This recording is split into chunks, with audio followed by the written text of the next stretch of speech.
Oh, from New York, you are listening to Extratime Club and Country, driven by Continental Tire from the AT&T 5G Virtual Studios. I'm Andrew Wiebe with my partners in soccer, Matt Doyle, Charlie Davies, David Goss. Glory.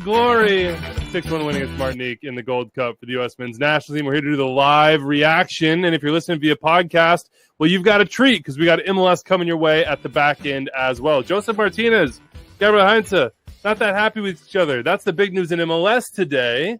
The big news in CONCACAF is that both Canada and the U.S. are through, and Canada in first in Group B on goal differential. 6-1 for the U.S.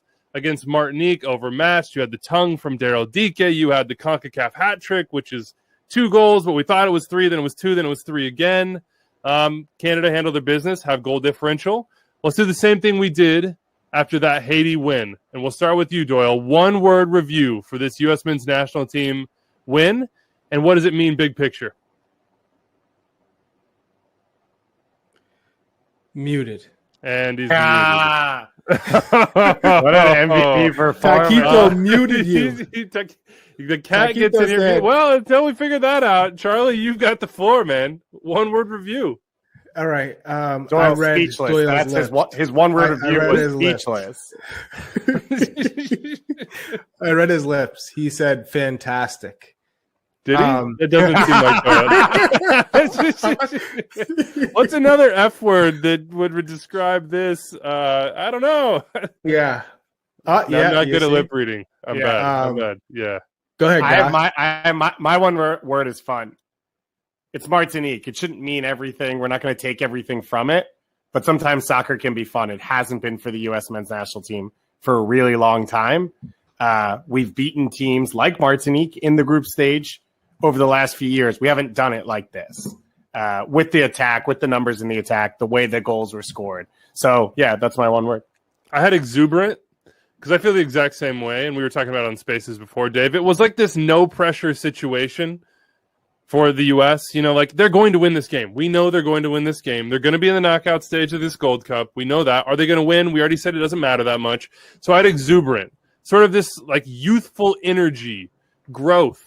It may not be sort of fully mature and at the very end stage of its lifespan here, and we know that this U.S. national team is not. In fact, we know that this is not really the first team, though there will be some that will be picked and plucked by Greg Berhalter in September for World Cup qualifying. But there is growth, there is fun, there is energy, there is excitement in having our B team go out and put this result on, and having, you know, guys from that team who might have been nothing on the international stage a year ago, Daryl Dike, for instance, be this player that everyone's clamoring for now to say, put him in the starting lineup. You know, go play him in the biggest games that this nation has. I mean, that is exuberance. That is fun. That is Matt Doyle, and I wonder if he's back and unmuted. I've refreshed. Can you guys hear me? That's the way it works. If it's not working, just refresh. I didn't even. The way we do it at MLSsoccer.com. I didn't even know that's what you sounded like. I've never actually heard you before. It's facial expressions. That's all it is on this podcast. On a podcast. Give me one word. Encouraging.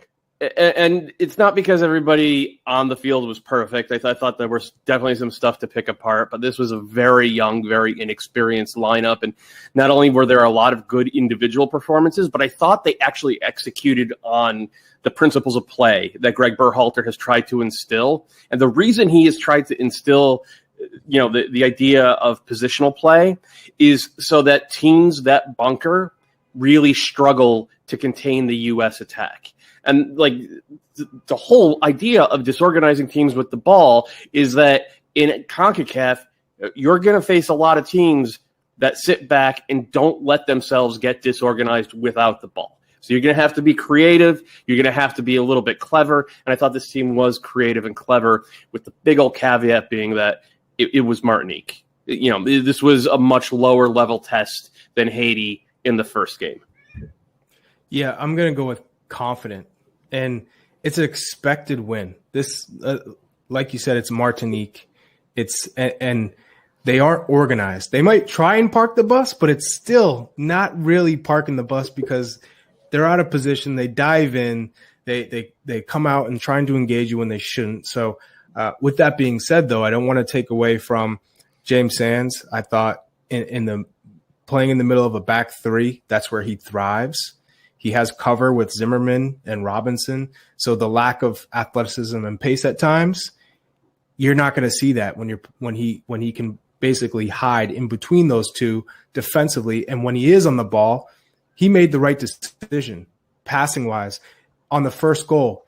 Instead of overlooking Williamson as he checked for the ball, because both other center backs did, and whether it was side to side, playing the safe ball or playing in behind long, James Sands said, I trust you. I'm going to ping it, zip it right to your feet.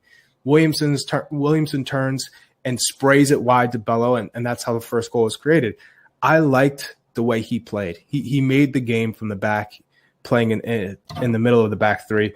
I do like what Busio did, dropping in, getting on the ball, showing the confidence, not showing that he's ready for the next step, that he's ready for more opportunities. So I'm excited about his progress.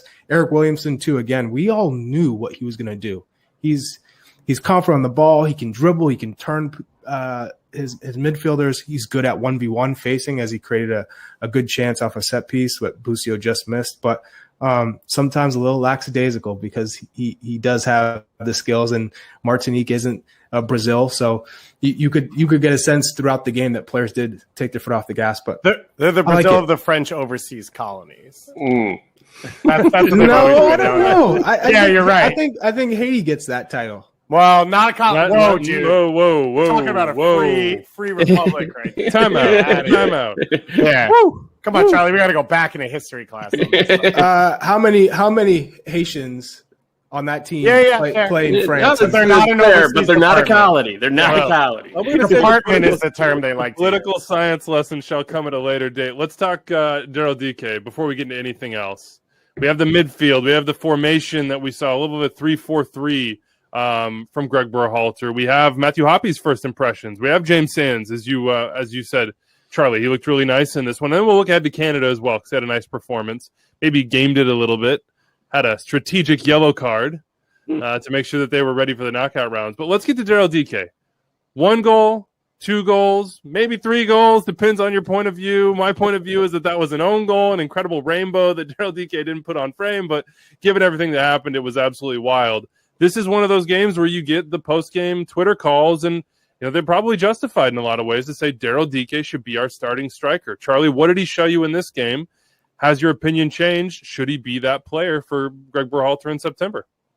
My opinion remains the same. He is the best striker currently for the number 9 position with the A team. Just because you can see his growth and development, he gets better with each performance. He's getting more confidence. He's getting used to the speed of play. He's a player who's now, I think, really good with his runs out of midfield, towing the line, bending his runs. This goal where he just takes it by himself, beast mode activated, and the little lift over the defender as he dives in, and then another little lob over the keeper. That was special. That was a nice because goal. He understands aesthetics, and then, of course, the celebration. You've got to brand yourself a little bit on the celebration. Daryl understands these things. He knows how to work his way into your heart, and he has done so. He is David Goss's spirit animal. Yeah. How did you feel on this night? It was awesome. Now, I think that the question shouldn't be, should he start in September? I think the conversation should be, should he start against Canada, and should he be starting throughout this tournament? Because I think, Goss, come on. Charlie, that's fine. But I think it's okay to say, fair. Greg, you want to see more? Fine. If you want to see more, then you have to continue to give him the opportunities, especially when he scores. And I'm okay with hearing people around the U.S. camp or fans say, Gyasi Zardes is an experienced player. I want him in a big game. That's okay. Zardes has something that DK can't have because he's 10 years older than him and has done it. No one else in the pool has that, and no one else in the pool has proven themselves with the U.S. men's national team as Daryl has in the 3 games that he's played. So my point is, I think he has to get the opportunity against Canada because that's why we're here. We're not here to win the Gold Cup. We are here to find out who can help us in World Cup qualifying. And I think outside of what Zardes has done, which is unique because he is the lone veteran in that pool, unless you bring Josie back in, which you have to talk to Bill Manning about that because that's a whole nother conversation. Unless you're going to do that, that's where I think Daryl stands out. But it's awesome to watch him play. you watch that goal where he chips it over and you talk about the tongue and everything. His strength allows him to be so calm. He slows himself down in the game just to make his decision, to take his touch. And it looks so easy for him. And what's shocking is how little he's played professional soccer and how young he is. Like, he looks like he hadn't made his professional debut. Yeah. This time 12 months ago. He looks like at times Zlatan looked like when he was comfortable in MLS, where you're like, this guy has played here. He has moments like that where you're like, he looks like he's controlling how everyone else is moving around him. Charlie's upset that I brought up Zlatan. Yeah. I don't know if I didn't agree mean with that. to. I was just bringing up. I know you have, guys. I know you're feeling yourself, but don't be throwing Zlatan in here. I'm not. I promise. That's a different kind of spirit animal. All right. What did you make of the formation, Doyle? Because we debated in the spaces, and I think maybe we got it wrong. We'll just say it that way. We thought it would be more of a 3-5-2, and it wasn't. I thought it would be a 3-5-2 because I didn't think Matthew Hoppe could play in the half spaces. But he mostly did tonight, so it was more of a 3-4-2-1, which we've seen a lot from Berhalter, right? I think the first time we saw it was about 2 years ago in that Jamaica game before the Gold Cup. We've seen it as recently as the Mexico game to finish the Nations League. So it's like it's his second preferred formation. He still would rather play the 4-3-3 most times, but he went with the 3-4-2-1 in this one. I mean, it looked good. I think Matthew Hoppe, I don't think he is suited to playing in between the lines, but that's fine because he just ran around all night and found space all over the field, whether it was, in the box or out wide left or, causing an overload on the right with Shaq Moore. So having his energy and Christian Roldan's energy in that line underneath Dike, I think it worked a lot. And of course, having a midfield on back line, especially, that could create so much useful possession. It worked fine. It was against Martinique. It was going to be good no matter what formation. How about this? Jackie D wants to know, do we keep this formation? Does he go forward with it?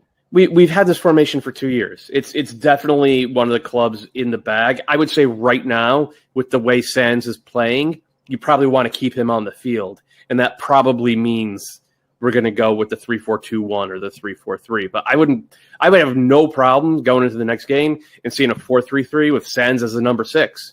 There's still a lot more stuff that I want to see Greg Berhalter try. And as we've kind of hammered home on this show and the previous show and every show we've done talking about the Gold Cup, this is less about winning the trophy than it is about discovering who can play, who can contribute for World Cup qualifying and in what spots. And you kind of get an early treat, even though you'd want to be in a situation where for the U.S., you can draw to go through. It's a must-win game. Like, you get to put these players in a situation where they show how can they prove themselves against a team that will be in the final round of World Cup qualifying in a must-win game. In the first round of World Cup qualifying, by the way. There's no waiting on it. This is not a full-strength Canada side. We know that. No Jonathan David, no Alphonso Davies. But this is certainly not a full-strength U.S. squad either. It's not even close to it, but this is an also based off this injury. Alphonso Davies may not be available for that window. We did talk about that on the last show. We kind of acted like it wasn't a big deal. It does sound it's about 4 to 6 weeks. He would be coming back a couple weeks before the World Cup qualifying window, so we'll see about that for them. How about this one from Tyler Connors, Dave? Who impressed more for you, Eric Williamson or Gianluca Busio? I mean, I'm an Easy E guy, and I'm always excited to see him play. He takes guys on. No one else in this entire team does that, and he's able to change the way that defensive shape is. He looked comfortable. He obviously hit that ball over the top for the first goal. So I was really impressed by Williamson, and it was just him taking what he does with the Portland Timbers into this game. But he stood out for me as one of the guys who took control of the pace of the play. And Greg talked about it before the game, and the broadcast talked about it a ton during the game of like keeping the tempo high and trying to keep the game moving. And I thought Williamson stepped into that really well. I mean, he's the guy that drops the shoulder. Right, He's the guy that finds that little between space and makes Although somebody Busio miss. had a half turn under pressure in the last 10 minutes that blew the Martinique line away. But 72nd minute. Yeah. But my guy Williamson was doing it from minute 1. So Charlie, catch up. That's 71 minutes earlier. How many of these guys stick in the midfield going forward? Like, you're going into Canada, Busio, Williamson, maybe So- Roldan. I mean, he's not getting the credit he probably deserves for this performance, so it was a little quieter. He's not on the ball as much. I think Who has a chance to stick? I think from this team, and again, it's a bit weird because the Gold Cup doesn't just mean how do you win the whole thing. I would see Vines come back into the team with the same setup, and then the other big one would be Leggett instead of Roldan. And I think Roldan's kind of stuck right now because he does a lot of things well that Leggett also does well, and Leggett's cleaner on the ball. He's obviously a guy that Greg Berhalter values extremely highly, and he has even more quality maybe in front of goal. So I think those would be the two that I would expect, and otherwise I would leave it all the same. That doesn't mean he will, though. Acosta's going to be starting the game against Canada. It's a must-win game, right? Like Acosta is going to be starting in central midfield. Now, whether it's part of a 4-3-3 or the 3-4-2-1, I don't know. I expect, though, that he will be starting. Of the two, I mean, I would take him and Williamson over Busio. I thought if you grade on a curve, what Busio did as a 19-year-old was more impressive than what Williamson did as a 24-year-old. But what Williamson did was still just better. Busio had gotten to 10 duels. He only won one of them. He was ragdolled repeatedly anytime there was a physical moment in that game. He was sloppy on the ball. There were a couple of really bad giveaways. There were a couple of times he got beat, and he just stayed beat, and you can't have that as a number 6 in a must-win game against a good team, which is what Canada pretty much are these days. So, I mean, it's promising, and it would not shock me at all, given how much he's improved over the past 2 months, if he just keeps improving, and we're talking about him very seriously for the September or October qualifiers. But if you have a must-win game this weekend, I still think Busio is behind Williamson and Acosta. And you think Acosta's the one who sits a little deeper in that? I mean, tonight it was Williamson who was sitting deeper. And, you know, they both dropped deep, but like Williamson was getting on the ball a little bit more. I actually like him there because the shoulder dip, man. If he makes the first defender miss, then that compromises the shape of the entire rest of the midfield. Somebody else has to step to him, and then you're starting rotations. And once they start scrambling just a little bit, then gaps open up. And the U.S. have been really good about finding and playing to those gaps and getting it onto the feet of attackers. So I actually like Williamson a little bit deeper. I like him better deeper. The issue is sometimes he's like he thinks he's like Xavi or something, and he'll just try to dribble 3 guys in his own defensive third, and like it's a really bad giveaway. And I don't want to see that, but like you kind of have to live with it with a player like that from time to time.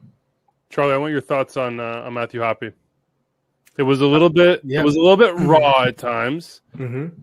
But when he executed his vision, I mean, there's like that cross is going like 300 miles per hour, banging off DK's head, and he dominated some people physically. He got himself in good spots.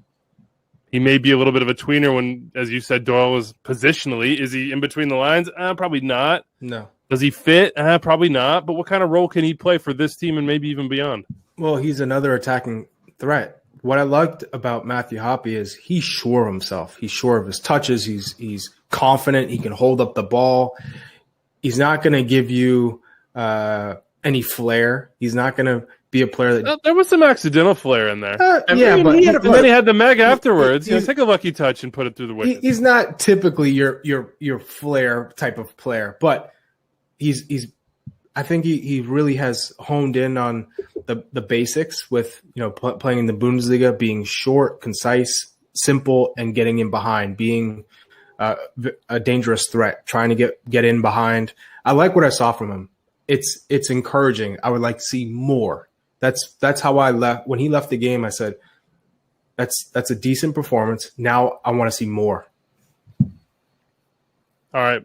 How about this? What's more? It's hard to sit and get too excited about Martinique. Yeah. About a 6-1 run out and try to take too much. We keep looking ahead because that's what the whole thing is. It's about making a run in this Gold Cup that, one, prepares players who are ready for it for World Cup qualifying, but also gets results because that's part of being ready, is understanding how to get those results. Let's just look ahead. to Canada. Mhm. How do you think Greg Berhalter sets up? How does he approach this game? Who are the must-starts? How do they win? Because they need to now to avoid Mexico. Unless you want to take on Mexico in a semi, you need to win. I mean, you have to play them either way. I'm not going to say you don't want to win, but I throw that out there. It'll be really interesting because this is a Canada team that I think can press the U.S. a little bit, and we've seen some sloppy mistakes from the U.S. or lack of comfort when they've been pressed. And this is a midfield rotation that's going to be completely different than anything else the U.S. has faced. We're talking about Williamson dropping in and getting the ball. We're talking about what Bucio did, Leggett. It's completely different when Canada's going to have the ball for a ton of time in that midfield, and you're chasing Eustachio and Osorio and Kay, who can do things that they haven't seen yet in this competition. Because he's out. Yeah, fair. Right. So maybe Piet. On purpose. Yeah. Well, if Piet's in the game, they're not keeping the ball because he struggles with the ball at his feet.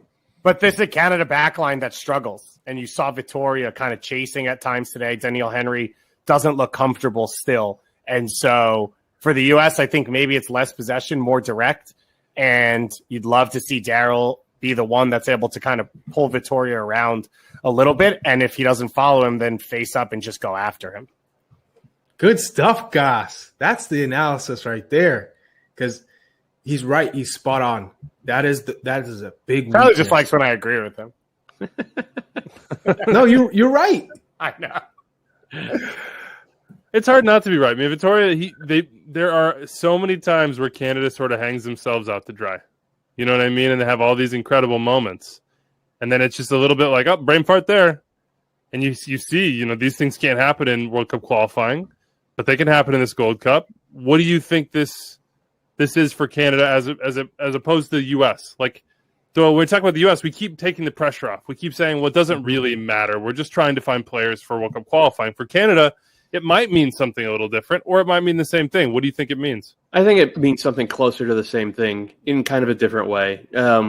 With Canada, obviously they're still trying. They don't have as much depth as the U.S. does, so they're, Stephen Herdman is definitely looking for answers in that squad. But it's John Herdman. I don't know who Stephen Herdman is. It's a name out of that. It's funny. He sounds like a Canadian national team player. It does. He's had to be a hockey player. He's looking for answers, whether his name is John or Stephen. He's looking for answers in that squad. But part of it with Canada is proving that they belong. Because remember, if this had been the normal hexagonal during the normal time, they would have missed out. They with the expansion of the field and then the ability to get a couple extra games in allowed Canada this group to marinate a little bit longer and get into the octagonal or the ocho or whatever the hell we're going to call it, which is good. They deserve it. They're a very talented team. They absolutely deserve to be there. But they still have to prove that the types of failures that we saw from this group in the last Gold Cup when they choked against Haiti, that those are gone. So they need to, it's less about beating the U.S. than it is about doing what they did today and burying Haiti. Or if they get El Salvador in the next round, burying El Salvador. If they get Costa Rica or Honduras, going toe-to-toe with them, giving at least as good as they get. And hey, if you lose by a goal at the end or something, at least it's a learning experience. But they can't afford the types of catastrophes that have repeatedly befallen Canada soccer over the past really 20, 25 years. And it's about proving that they are beyond that. I think obviously a win against the U.S. would go a long way, but win, lose, or draw against the U.S. this coming weekend, the real work has to be done against the El Salvadors, Costa Ricas, and Honduras's. And that, more than anything else, is what they're looking to prove and get proof of concept of in this tournament. So, Doyle, I agree with you in the overarching idea. I actually think this weekend is a huge moment because of the way it's set up, where they can tie or win. And I think this is a moment to show you can manage a game and not play the best soccer, but just you have an opportunity here where whenever Canada's had a situation to not lose, they've lost. Yeah. Right? When they've played halfway on the gas, that's when they've gotten smoked off the field by a Honduras, by a Haiti in those moments. So that's why I think this Sunday is interesting for them in that don't show you could be better than the U.S. Don't show you're the best team in the region. Show that you can handle this one job and this responsibility to get through these 90 minutes and win the group. And I don't think winning the group changes the perception of Canadian soccer, changes the future of Canadian soccer. But because of the way this task is laid out now, I think this is a chance to prove a lot of the things Doyle just talked about. What's Greg Berhalter have to prove? One job. One job, 1 point. Just one job.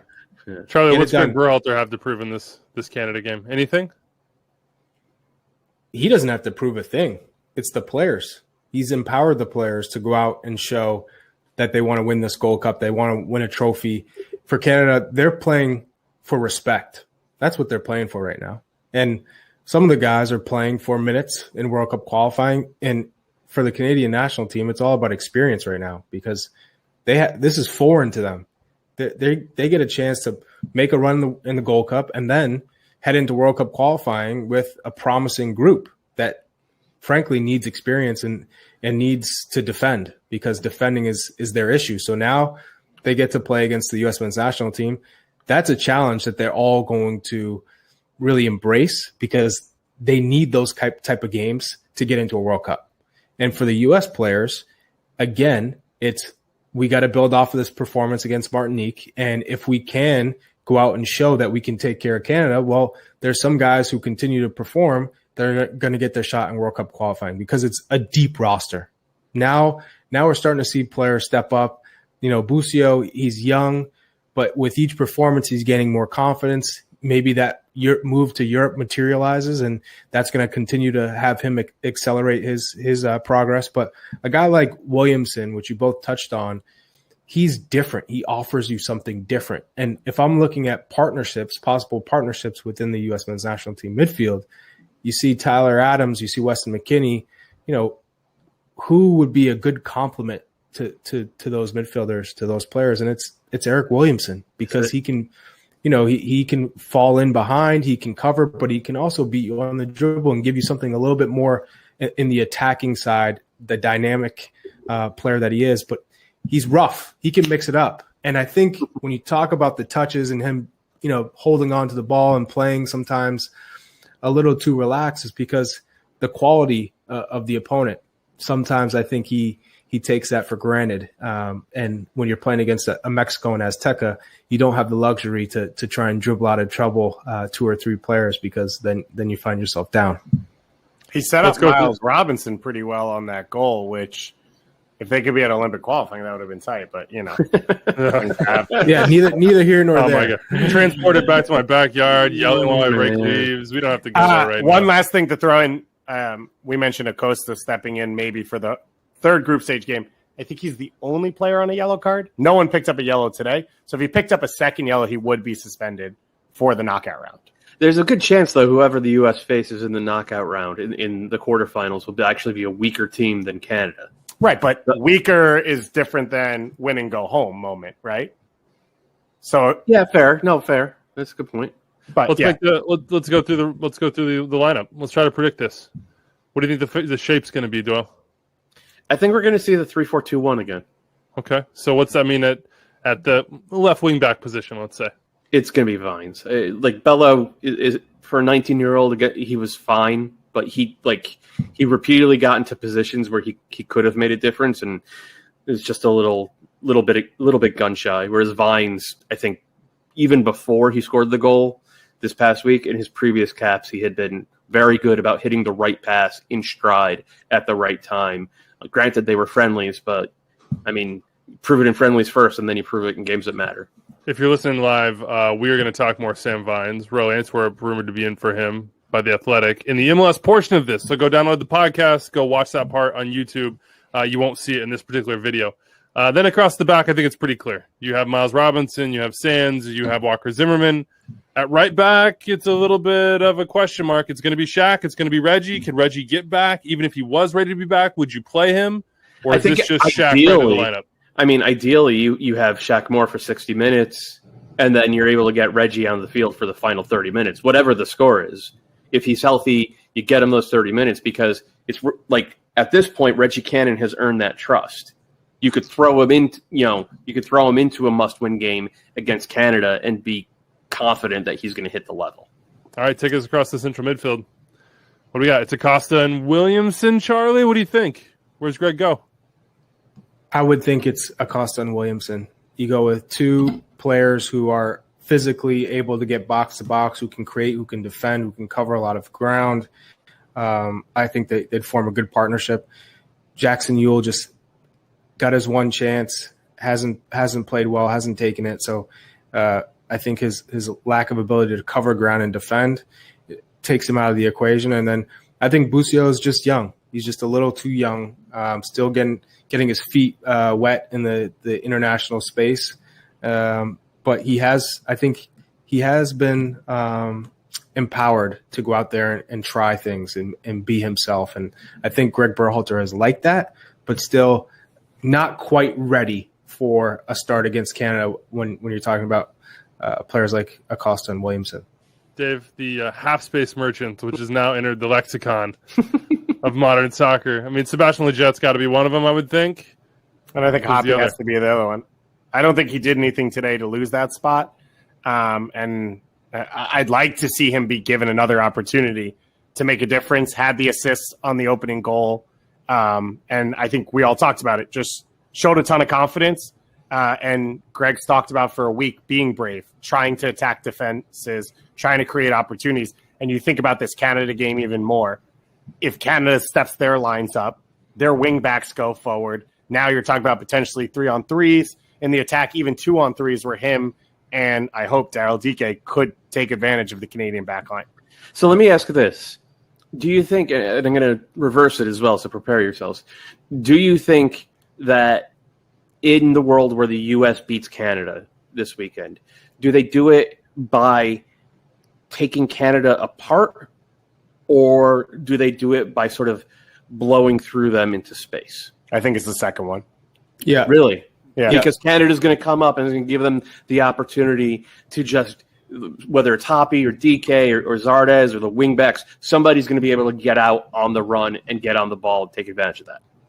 Well, we haven't seen this U.S. men's national team yet break down somebody. We haven't seen them keep possession, knock the ball around 30 times, have a combination against a quality team. We haven't seen that yet. So I do think the U.S. is going to capitalize on set pieces. I think Zimmerman's just a beast in the box, especially off corners. So I wouldn't be surprised if he got one eventually because he's getting closer and closer. And then in the transition, we've seen them just be lethal when they are pretty direct. And DK, I think, is going to be a big part of the U.S. getting into the channels. You see when DK, he has this ability to make a run to the channel, but still get towards goal and create something. That is something that he has really developed over the past 6 or 7 months. And I think the fact that he's gone to Europe and has done it, even if it's not the top division, just in the championship, to score goals and continue to show that he's ready for this next challenge and playing in Europe. You gotta ride it out with DK at this moment. Josh Zardes is 29, and it's a great option to have coming off the bench, especially if you're down a goal or you're even and you need one and you're pushing. Bring him in. The veteran, he's done it today. He showed he's hungry. He'll take care of business. But for Daryl Dike, you're talking about the future, and that's what Greg Berhalter is working towards. Building this future with the U.S. men's national team and getting players the opportunity and allowing them to take that opportunity. Daryl Dike has done that. He's proven it game in and game out.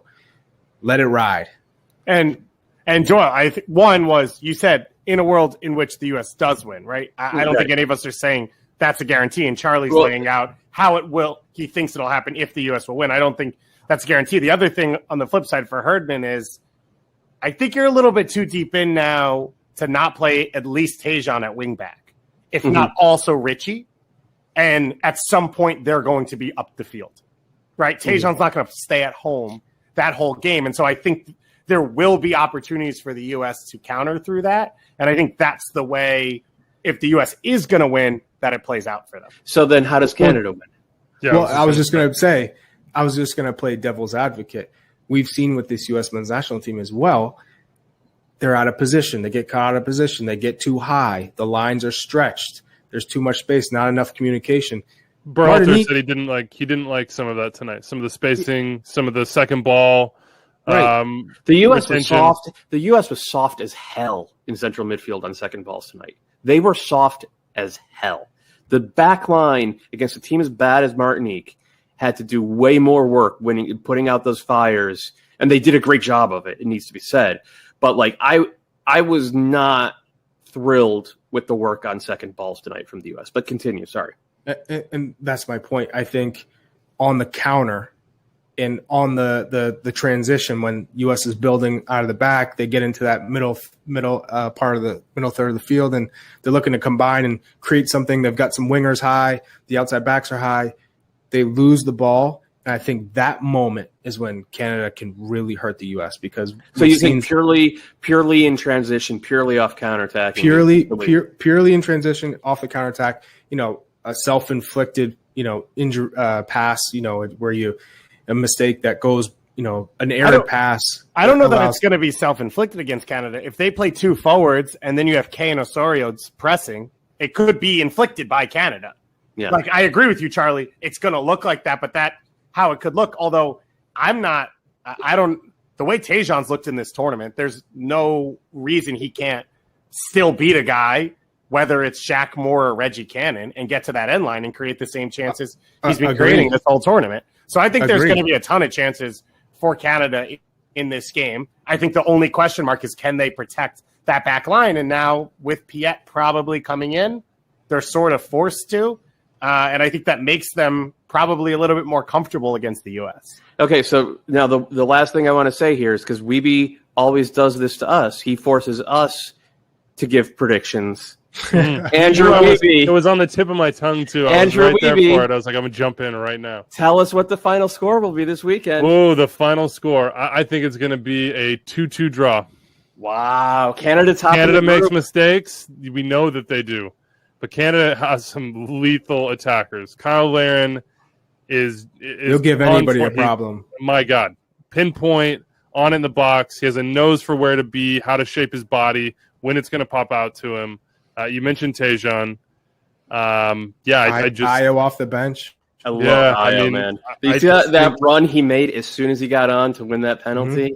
Yeah, John Herdman said he was actually mad that he got pulled down. He was like, I wanted him to get the goal. But what did Stephen Herdman say? I don't know. I looked up Stephen Herdman. It's not a person. The first hit on LinkedIn was unemployed, so that was not a good start. And then I was like, I'm going to back. Why'd you got to do that? Why'd you have to do that, Stephen? Now you're outing Stephen Herdman. Who's watching the show. Well, I'm not telling you the location. He's seeking employment, okay? He's seeking employment. But he may have made this choice on his own. We don't know. Now you have to connect with him. I know. I'm going to say 2-2. Drop in on birthdays. Just he doesn't even know me. Like, hey, happy birthday, Stephen. Appreciate you. Yeah, 2-2 for me. What do you guys got? I'm going 2-1 U.S. Okay. Whatever Weeby says, I just go with him. Oh, yeah? Yeah. I just follow your lead. Jump on the train, man. Jump on the train. We're all here. You think the U.S. get it done? What? My microphone's cutting out. What? I'm muted. I think 2-2. So I think there's a chance where both these coaches actually go in a little scared and close the game down, and neither of them try and open up, and it's tepid and boring, and it's 1-1, and it's a set piece goal, and then I hope you're just trying to rush at the end. No, I think there's a really good chance that happens just based off some of what we've seen. I also think the other side is both coaches go in to win it and open up, and these backlines both struggle, and then you're looking at 2-2 or 3-2. So I think it could go either way there. I'm not letting you off, Doyle. Not after you reversed it on me. Wow. Daryl's going to go to sleep with this prediction. Wow. All right. Some other news and notes from the tournament. Please, at MattDoyle76, #coward, if you would like. El Salvador through to the quarterfinals. No. So that's big for them. All the way through. Hugo Perez is the manager there. You know him well from his many days with the U.S. national team. Rogelio Funes Mori, brace. You score goals, it gets better. Huh, Mexico? That's the way it works. FC Dallas Academy. Sueño. Yeah. This Mexico team is passing themselves out of chances I've never seen before.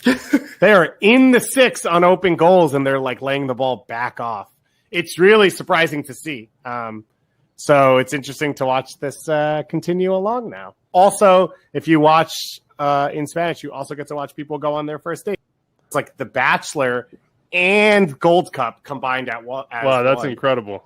Yeah. That's incredible. Those Gold Cup first dates, those are Extra Time listeners. I know it. I just know it. All right, that's it from us here on the live show. If you're listening on podcast, we're going to keep going. We got Joseph Martinez to talk about a bunch of transfer rumors around MLS, our all-star ballots that we'll set up for you as well. If you're listening or watching live on YouTube, that's it for us. We'll be here after every single U.S. men's national team match of the Gold Cup and in World Cup qualifying immediately afterwards on YouTube, Twitter, Facebook, MLSsoccer.com, the MLS app. Thanks for listening now. And if you're still listening, stay tuned. Joseph Martinez and the All-Star rosters are next.